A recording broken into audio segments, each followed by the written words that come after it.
नमस्कार बच्चों। फिर से एक बार से तो अभ्यास में मैं आप सभी छात्रों का स्वागत करता हूँ। देखो बच्चों, यहाँ मैं एक पद्य पढ़ता हूँ। पद्यांश है। शीत ताप में जूझ प्रकृति से, बहा स्वेद भू रज कर उर्वर, सस्य श्यामला बना धरा को, जब भंडार कृषक देते भर, नहीं प्रार्थना इससे शुभ कर। देखो बच्चों, एक नया स्वाध्याय है ये पद्यांश आपको पढ़ना है और इसका अध्ययन आपको करना है। इस पहले क्या करना है? शीत ताप, ठंडियों में गर्मियों के मौसम में प्रकृति से जो जूझता है, अपना पसीना बहाकर भू यानी ज़मीन को उपजाऊ बनाता है, सारी धरती को बीज बोकर, ज़मीन पर बीज बोकर धरती को सस्य श्यामला हरी भरी बना देता है। धरा यानी कि पृथ्वी, और जिसमें से अनाज निकलता है वह अनाजों के भंडार कृषक भर देता है, सभी लोगों को पालता है। तो आप लोगों को ये पढ़ाई करके इसके पर्यायवाची शब्द लिखने हैं। कृषक को पर्यायवाची कौन सा शब्द है? कृषक को किसान है। प्रकृति को क्या है? धरा को क्या है? कृषक बता दिया, धरा यानी कि पृथ्वी ये भी बता दिया। अब आपको प्रकृति के बारे में लिखना है। विलोम शब्द लिहायचे आहेत। विरुद्धार्थी उर्वर, शीत, शुभ। दोन शीत ताप, शुभ अशुभ, असं ह्या पद्धतीने हे लिहायचं आहे। काय अवघड नाही आहे मुलांनो। किसान की विशेषताएं लिखनी है, 4 विशेषताएं। ठीक है, 1, 2, 3 और 4 आपको लिखना है। इसके बारे में मैं ज़्यादा जानकर नहीं बताऊंगा क्योंकि ये पढ़ाई आपके लिए है। फिर से वही पद्यांश आ गया है। पिछली बार भी ज़्यादा पद्यांश ही आए हैं। हर देश में तू, हर भेष में तू, तेरे नाम अनेक तू एक ही है, तेरी रंग भूमि यह विश्व भरा, हर खेल में मेल में तू ही है। देखो बच्चों, राष्ट्रसंत तुकडोजी महाराज के सर्वधर्म संभाव आप अंतर्जाल की सहायता से अंतर्जाल इंटरनेटचा वापर करा आणि याचा अभ्यास करा। त्याच्यावर तुम्हाला बरीचशी माहिती कळेल। सर्व बघा मुलांना, थोडी माहिती सांगतो, थोडं अवघड वाटतेच मुलांना। आपला भारत देश जो आहे हा विविध संस्कृती, विविध जाती धर्माचा, विविध भाषा बोलणारा देश आहे। तरीसुद्धा तुकडोजी महाराजांचं सर्वधर्म समभाव हे अतिशय ग्रेट असं होतं। हर देश में तू, हर भेष में तू, तेरे नाम अनेक तू ही एक है।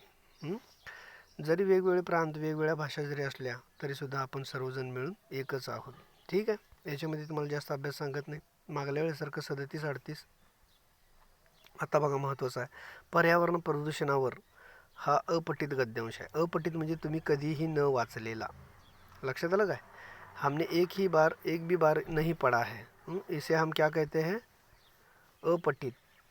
आता अपठित बोर्डाला येते, पेपरला 10वीला पण येते। हे वाचायचं आणि प्रदूषणाच्या 4 प्रकारांची माहिती लिहायची, वचन बदलायचं। इमारत, इमारती, मशीन, मशीनी, बिमारी, बिमारियाँ, गाडी, गाडियाँ। आता सगळ्यात महत्त्वाचं जे 8 मार्काला येते बघा, 2-2 मार्काला 4 वेळेला असते, स्वमत। तुम्हाला बढ़ते जो प्रदूषण बढ़ रहा है इसके लिए मनुष्य ही जिम्मेदार है, याच्याबद्दल तुम्ही 4-5 ओळीमध्ये तुमचं मत व्यक्त करायचं आहे। ठीक है, देखो यहाँ 4 प्रकार के प्रदूषण बताए गए हैं, एक एक देखते हैं। ठीक है, अब आपको क्या करना है? जल प्रदूषण, देखिए गंदा पानी नदियों में छोड़ा जा रहा है। अब ये जल प्रदूषण खत्म करना है, इसके लिए 2 उपाय आपको लिखने हैं। वैसे यहाँ भी वायु प्रदूषण हो रहा है, चिमनियों से धुआं निकल रहा है, तो आप लोगों को यह हटाने के लिए, वायु प्रदूषण दूर करने के लिए 2 उपाय लिखने हैं।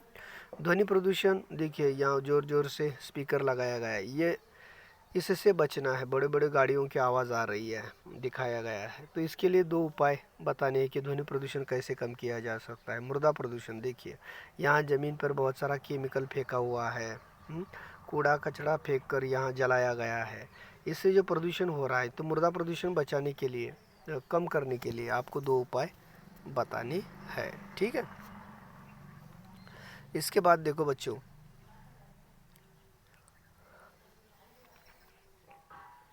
यहाँ शब्द की व्याख्या बताई गई है, इसको पढ़ा है।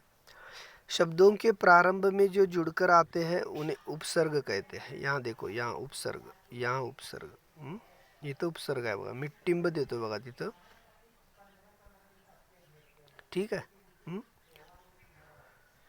शब्दाच्या सुरुवातीला जर जोडलं गेलं तर उपसर्ग म्हणायचं, आणि शब्दाच्या शेवटी जर जमलं येऊन नवीन शब्द तयार झाला तर त्याला प्रत्यय म्हणायचं। तुम्ही शिकलाय उपसर्ग प्रत्यय। देखिए अब मैं यहाँ छुड़ा कर दिखाता हूँ, निडर निडरता, मग उपसर्ग आहे का प्रत्यय आहे? शेवटी लागले प्रत्यय आहे। ना समज, समज ना समज, पहिला लागलाय ना शब्द म्हणजे हे काय आहे? उपसर्ग आहे। कपूत, पूत म्हणजे मुलगा, क हे त्याला उपसर्ग लागलेला आहे। सुफल उपसर्ग लागलेला है, फल सुफल। अब यहाँ आपको प्रत्यय छांट कर लिखने हैं, जैसे पहले सफल सफलता, चमकीला यहाँ लिखणे आहे इसके जवाब। हे जर असं ह्या पद्धतीनं उदाहरणं हे बघायचं आणि हे सोडवायचं आहे तुम्ही, ठीक आहे। तुम्ही 9वीचे विद्यार्थी आहात। आता तुम्हाला काय करायचं आहे? उपसर्ग जोडून, उपसर्ग जोडून, उपसर्ग जोडून गैरला इथं अ, स, अन आणि स्व या उपसर्गाचा वापर करून 2-2 शब्द तयार करायचे आणि इथे लिहायचे, ठीक आहे। सेम त्याच पद्धतीनं हे खाली प्रत्यय करायचे, प्रत्यय म्हणजे शब्दाच्या शेवटी लागलेला, आणि त्यांची 2-2 उदाहरणं तुम्ही इथे लिहून पूर्ण करायचं आहे। हा अभ्यास आहे मुलांनो, महत्त्वाचा आहे, हा अभ्यास तुम्ही पूर्ण करायचाच आहे। आता बघा मुलांनो, ज्या शब्दाचे अर्थ आपल्याला कळत नाही, समानार्थी शब्द कळत नाहीत, किंवा नेमका तो शब्द कळत नाही, त्यावेळेला आपण या समानार्थी शब्दकोशाचा उपयोग करतो। नेमका अर्थ कसा शोधायचा, ह्याच्यामध्ये काय केलं असतं मुलांनो? वर्णक्रमानुसार शब्द लिहिलेले असतात, वर्णक्रमानुसार। क, क ला काना का, क ला पहिली वेलांटी की, क ला दुसरी वेलांटी की, जशी शब्द तयार झाले तशी ओळीने या शब्दकोशामध्ये लिहिलेले असतात। मग क झाल्यावर ख, मग ख झाल्यावर मग त्याचं सगळं आलं, ख खा खी खी खू खू, ठीक आहे। मग त्याच्यानंतर ग, क ख ग घ, जसं वर्णमाला आहे त्या पद्धतीने हिंदी शब्दकोशामध्ये तुम्हाला त्याची माहिती मिळते। म्हणजे पटदिशी शब्द शोधायला बरं पडावं। पण अलीकडं मुलांना आपल्याला इंटरनेट आलेलं आहे, ई पुस्तकं, ई शब्दकोश आलेले आहेत, आपण त्याच्यावर सुद्धा ते सर्च करू शकता, किंवा गुगलवर तोच डायरेक्ट शब्द जरी टाईप केलात, किंवा आत्ता तर त्याच्या पुढे नुसता व्हॉईस आलेला आहे, तुम्हाला जो शब्द पाहिजे तो नुसता तुम्ही स्पीकर ऑन करून सांगितला तर तुम्हाला त्याची पर्यायवाची शब्द सापडतात। पण हिंदी शब्दकोशाचं महत्त्व काही कमी होत नसतं, बरोबर आहे का मुलांनो? अनेक असंख्य शब्द हिंदी शब्दकोशामध्ये असतात। ज्या वेळेला इंटरनेटची सुविधा नसते मुलांनो, बऱ्याच ठिकाणी रेंज नसते, त्यावेळेला काय शब्दकोश आपल्याला इंटरनेट नाही म्हणून काय अभ्यास बंद करायचा आहे का? म्हणजे शब्दकोशाची माहिती तुम्हाला मी थोडक्यामध्ये सांगितलं, याच्यामध्ये सगळे शब्द असतात।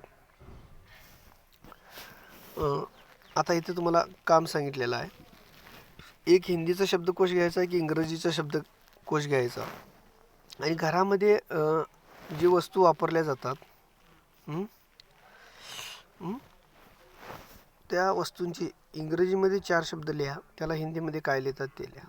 तुम्ही घरात ज्या वस्तू वापरता त्या, ठीक आहे। जसं इंग्रजीमध्ये इंटरनेट, हिंदीमध्ये अंतर्जाल, उसी प्रकार अंग्रेजी में टेबल, हिंदी में मेज, अशा प्रकारे, ठीक है। उसके बाद देखो बच्चों, विभिन्न अर्थों के आधार पर शब्दों का वर्गीकरण जो है, वो वर्गीकरण मैं बताना चाहता हूँ। शब्द कैसे बनते हैं बच्चों? शब्द ध्वनियों से बनते हैं, जिसका कोई निश्चित अर्थ होता है। विभिन्न अर्थों के आधार पर शब्दों का वर्गीकरण। पर्यायवाची शब्द, विपरीतार्थी शब्द।